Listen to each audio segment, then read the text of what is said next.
দর্শনপ্রকাশ পুরস্কার তাদের সাম্প্রতিককালের উগ্র যে আন্দোলন এবং দেশে বিশৃঙ্খলা অরাজকতা সৃষ্টি করে সাম্প্রদায়িক দাঙ্গার যে পরিবেশ তৈরির চক্রান্ত তারা করেছে তার বিরুদ্ধে আজকের নিউ মার্কেট ইমাম ওলামা পরিষদ কর্তৃক আজকের এই যে মিছিল পরিবেশ সমাবেশ উপস্থিত হযরত ওলামায়ে কেরাম এবং অন্যান্য তৌহিদি মুসলিম জনতা, আমরা সেরকমই ক্ষমা চেয়ে নিচ্ছি আমাদের আজকের এই দুঃখদের কারণে যাদের কষ্ট হচ্ছে তাদের কাছে।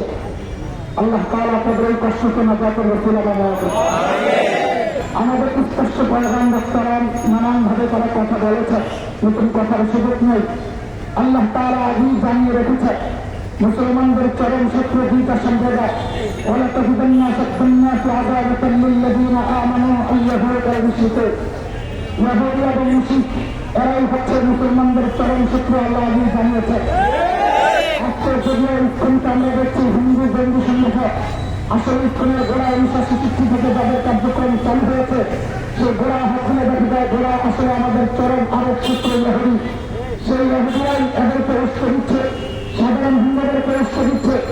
আমরা সারা দুনিয়ার যত সন্ত্রাস আছে, সন্ত্রাসী কার্যকলাপ আছে, এর সবগুলো যদি হিসাব করি তো দেখা যাবে সারা দুনিয়ার সমস্ত সন্ত্রাসের পেছনে 80% সন্ত্রাসের পেছনে হয় ইসরায়েল জড়িত, ইহুদিরা জড়িত, আর না হয় এই সমস্ত মুসলিম হিন্দুরা জড়িত। সাধারণ হিন্দুদেরকে বলতে চাই, আপনারা আমাদের ভাই, আপনারা আমাদের শত শত বছরের আপসে একসাথে থাকার যে সুন্দর ঐতিহ্য এটা নষ্ট করতে যারা চায়, আপনারা তাদের সম্মান দেন না। আমরা বলে যাচ্ছি, আজকে বলেছেন মসজিদে কোন হিন্দু ভাই যেন আক্রান্ত না হয়, কোন হিন্দু ভাইয়ের প্রতিষ্ঠান যেন আক্রান্ত না হয়। আমাদের লড়াই এদেশের সাধারণ হিন্দুদের বিরুদ্ধে না, আমাদের লড়াই এদেশের কোন সাধারণ মানুষের বিরুদ্ধে না, আমাদের লড়াই রামদান, এই রামদানদের বিরুদ্ধে যারা বাংলাদেশে প্রতিত সরকার যারা দেশে সেখানে রাজত্ব কায়েম করেছিল তারা এবং যারা রাম রাজত্ব কায়েম করতে চায়, এই দুইটা বিষাক্ত সাপের বিরুদ্ধে ভারতের লড়াই স্পষ্ট। আমাদেরকে হুমকি ধমকি দিয়ে থামিয়ে দেওয়া যায় না। তুমি খাওয়ার সন্তান, সন্তানের সন্তান, শহীদ পৃথিবীর সন্তান রক্ত দিতে জানে তাদেরকে হুমকি পেশে হুমকি দিল না, জানে তাদেরকে হত্যার হুমকি দিল না।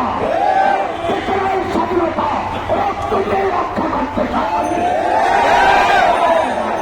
আবার দেখাইতে হবে ইনশাআল্লাহ। বাংলাদেশকে টুকরা টুকরা করার চক্রান্ত যারা করছে, সাম্প্রদায়িক বাংলাদেশে ওই রাম রাজত্ব কায়েমের স্বপ্ন যারা দেখছে তাদেরকে ঘুরতে করে দেখাও, স্বপ্ন দেখার স্বপ্ন শেষ হয়ে গেছে। এদেশের সব শ্রেণীর মানুষ চলেছে, কিন্তু আমরা তাদের সাধারণ মানুষ চলেছে, এখন হিন্দু চলেছে, সবাইকে দেশের স্বাধীনতা রক্ষা করতে চাইছে। আমরা